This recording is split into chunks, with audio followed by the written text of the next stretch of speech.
rapidamente com a gente. Alexandre, a gente falou rapidinho na transmissão, agora com mais tempo, porque a torcida do Cruzeiro, obviamente, tá muito ansiosa, tem um compromisso importante amanhã de Campeonato Brasileiro, mas o pensamento, o coração, a alma, tá todo mundo esperando pelo Boca Juniors na quinta-feira.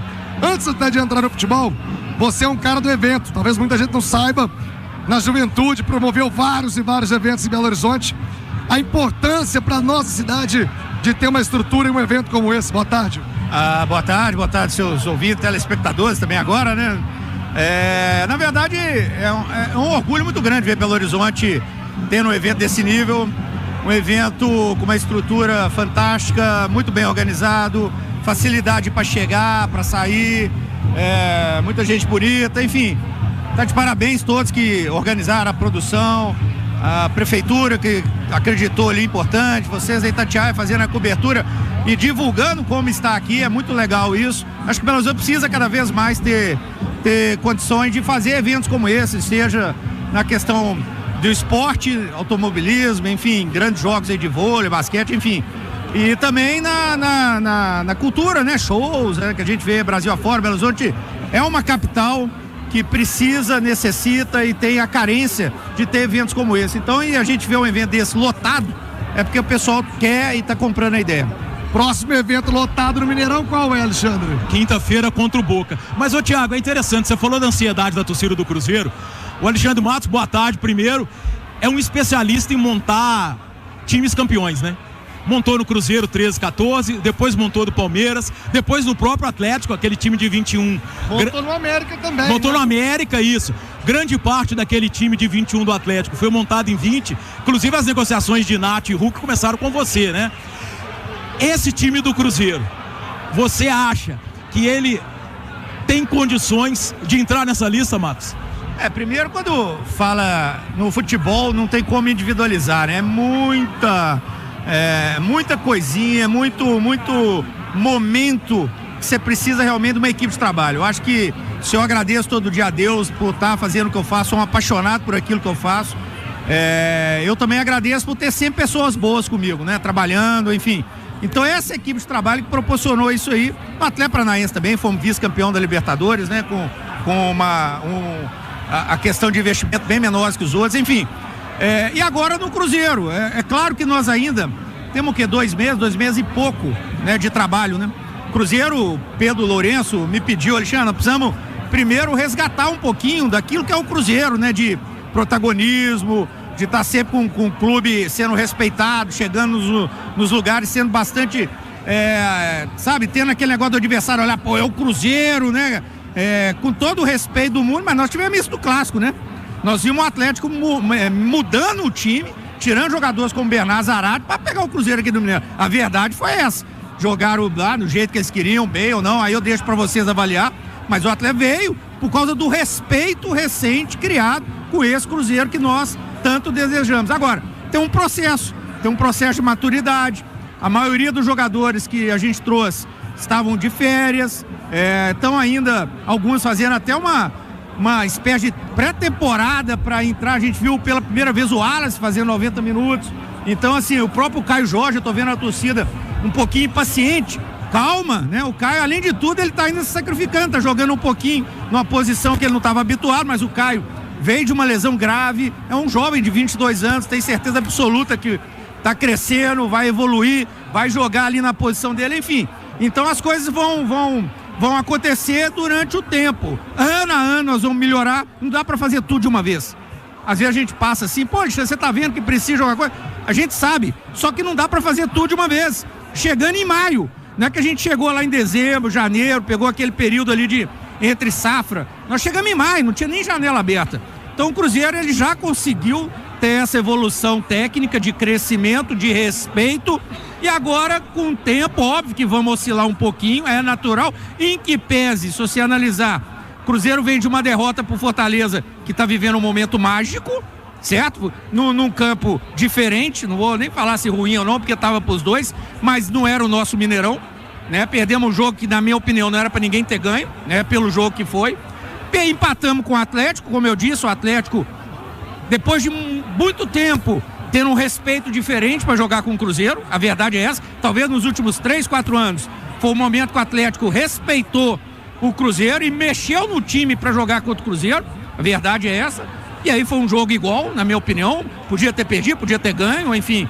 E depois o Boca na Bombonera, que é o atual vice-campeão da América. É um clube, e desse vice-campeão, 80-85% tá jogando. Então é um time cascudo, um time difícil. E o Cruzeiro, nós até fizemos uma enquetezinha rápida lá, o Pedro Lourenço. Quem que será que jogou aqui no La Bombonera? Dos nossos 28 jogadores, 3 jogaram no La Bombonera. Então, assim, é um processo que nós vamos ter que novamente ter aquele resgate para que com o tempo a gente consiga essa evolução e colocar o Cruzeiro aonde a gente quer. E isso vem acontecendo. Agora, acima de tudo, com o nosso torcedor. Insisto mais uma vez, já estamos ali com uns 82 mil, precisamos chegar em 100, 110, 120, precisamos ter o Mineirão lotado, como a gente vai ter quinta, como tivemos contra o Atlético. Nem sempre vamos dar em troca o Mineirão lotado uma vitória, porque é futebol, mais dedicação, mais respeito, mais aquela frustração de, porra, o meu time é bom pra caramba, meu time merecia ganhar, não ganhou porque é o futebol. Isso não vai faltar nunca no Cruzeiro. Agora, tem um processo que ele falou, Simões, e me chama a atenção, porque eu convivo muito de perto, né, com o torcedor, nesse trabalho do Seu Nome, Seu Bairro, e já começo a observar um burburinho quanto ao Seabra. Talvez pelo Seabra não ter a casca, a experiência, e aí já começa a surgir algum tipo de contestação. Qual que é a avaliação que a diretoria faz em relação ao trabalho do Seabra e a continuidade? Evidentemente, o Seabra está pressionado, ele entra numa semana decisiva ou não, segue prestigiado. Qual que é o conceito que o Seabra tem junto à diretoria? Olha, há 10 dias atrás, uma semana, 10 dias atrás, nós estávamos falando que o Seabra talvez era a maior revelação do futebol brasileiro. Ele saiu na lista dos 5 melhores, né? Quando a gente ganhou de 3-0 do Botafogo. A gente não pode, nós que estamos na gestão, temos que entender a paixão. É óbvio que eu trabalho também com paixão, senão você não pode trabalhar no esporte. Se você for uma pessoa fria, uma gestão fria, você não pode trabalhar no esporte. Você nunca vai sentir o que você precisa fazer para o seu consumidor, que são os torcedores, vocês, os críticos, entender o contexto todo, aonde a gente quer chegar. Então o Seabra, ele vem desempenhando o trabalho dele. Eu conheci ele primeira vez aqui, né? Quando eu cheguei, o Pedro Lourenço me ligou, falou algumas coisas que a gente bateu por telefone. Uma delas foi o Seabra, falou: Alexandre, vamos dar tempo ao Seabra, vamos conhecer, me parece que é um bom treinador, a gente sabe que ele é jovem sim e não tem problema nenhum. Ei, no Brasil a gente tem umas coisas, né? Quando o treinador vem com o nome espanhol ou agora português, às vezes você analisa os caras, eles tiveram um time na carreira e ninguém fala que é jovem, ninguém fala que é inexperiente, né? Os nossos, talvez por aí a gente tenha uma dificuldade de renovação na questão técnica do futebol brasileiro. O nosso, qualquer coisinha, empatou um jogo, perdeu um jogo lá para o Bombonera, empatou um clássico, não serve, é jovem, a gente tem que trocar tudo. Nós não vamos fazer assim. Se um dia a gente trocar, ou o Seabra sair por uma proposta melhor, ou o Cruzeiro fazer uma opção por um outro projeto, vai ser por vários fatores que nesse momento a gente entende que o Seabra vem fazendo o seu trabalho, vem correspondendo, óbvio, dentro dessa maturidade. Tem alguns jogadores, tem uma troca natural no elenco quando a gente contrata alguns jogadores. Ele precisa adaptar esses atletas, eles precisam entrar em forma, em ritmo, não é fácil. Então as coisas vão acontecer da maneira que tem que acontecer. Agora, é claro que em qualquer momento, seja atleta, profissionais, comissão técnica, se a diretoria entender por vários fatores que tem que ter uma mudança, isso vai acontecer. Né? O que a gente entende no momento é que o trabalho está sendo desempenhado, o Cruzeiro está numa posição que talvez no início do campeonato ninguém esperava, no Campeonato Brasileiro. Ninguém esperava, né? Vamos lembrar... Nem o próprio Cruzeiro, que vendeu até mando, não esperava estar nessa condição. Vamos lembrar que quando o Pedro Lourenço compra o Cruzeiro, a gente chega. O Cruzeiro tinha perdido do Souza na Copa do Brasil, o Cruzeiro tinha perdido o Campeonato Mineiro aqui dentro, pro seu maior rival, estava com 3 empates da iminência de ser eliminado na Copa Sul-Americana e começando um brasileiro, onde tinha uma vitória com o Botafogo, um empate Fortaleza e tinha tomado de 3 do Atlético lá dentro da arena do Atlético. Então, ou seja, ele vem desempenhando, o Cruzeiro vem fazendo alguns bons jogos, outros, até porque é impossível. Nós jogamos quinta, vamos jogar amanhã, vamos jogar quinta, vamos jogar domingo, vamos jogar na outra. É impossível manter a mesmo, não é o Cruzeiro não, qualquer equipe, é impossível manter o mesmo padrão. a mesma competência, muitas vezes vai jogar bem, outras vezes você não vai jogar tão bem. Importante é que a gente está vendo o Norte e o Cruzeiro no aquecimento para agora e para o futuro. Ô Matos, você falou aí, né? O Cruzeiro mudou de patamar, né? Você falou aí dos 82 mil sócios, é praticamente o dobro de quando vocês chegaram, né? Tinha 40 e poucos mil sócios o Cruzeiro. E o Cruzeiro fez uma janela de jogadores de altíssimo nível, tá? Desses 7 reforços, vários deles jogadores com história em seleção brasileira, com títulos. Teve algum que você imaginou assim, depois que concretizou, você falou assim, nossa, consegui contratar esse cara, venci concorrência, são jogadores que eram cobiçados por Grêmio, Flamengo, Palmeiras. Teve algum que deu assim um prazer especial por ter conseguido trazer para cá? Sinceramente, são todos grandes jogadores que acreditaram no projeto Cruzeiro. A maioria esmagadora dos atletas, talvez até todos os atletas que vieram para o Cruzeiro nesse momento tinham possibilidade de ir para outros projetos, né? E foi uma conversa bem franca e direta. Só que o que está me dando mais prazer é a velocidade que a gente está conseguindo fazer o Cruzeiro retornar com aquele respeito que precisava ter o respeito, né? Eu passei uns anos fora ali em Curitiba, enfim, né, no Palmeiras também, mas mais agora no Curitiba, que o Cruzeiro estava jogando na segunda divisão. O Cruzeiro tinha perdido um pouco desse respeito. Você pensava em Cruzeiro, o Cruzeiro tem que ganhar lá, tem que ganhar aqui.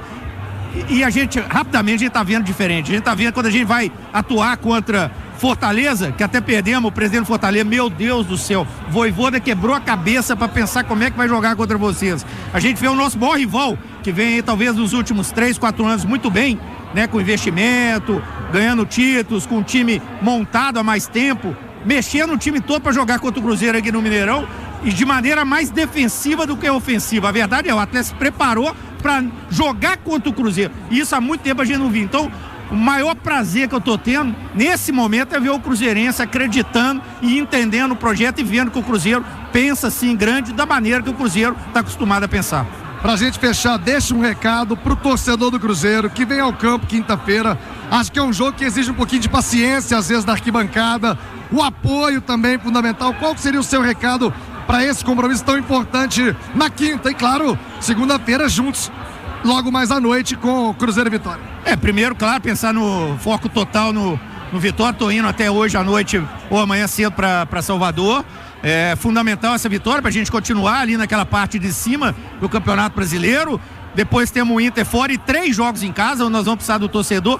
É chovendo molhado falar da torcida do Cruzeiro. A torcida do Cruzeiro, quando ela está presente historicamente na vida do Cruzeiro, ela sempre esteve presente, ela carrega realmente o time. Isso foi lá comigo em 2012, 13, 14, nos momentos de dificuldade, principalmente em 2012, 13, 14, as coisas andaram muito por competência de quem estava lá, mas também que a torcida comprando a ideia, lotando o estádio, tendo sócios acima de 100 mil, e é isso que a gente quer.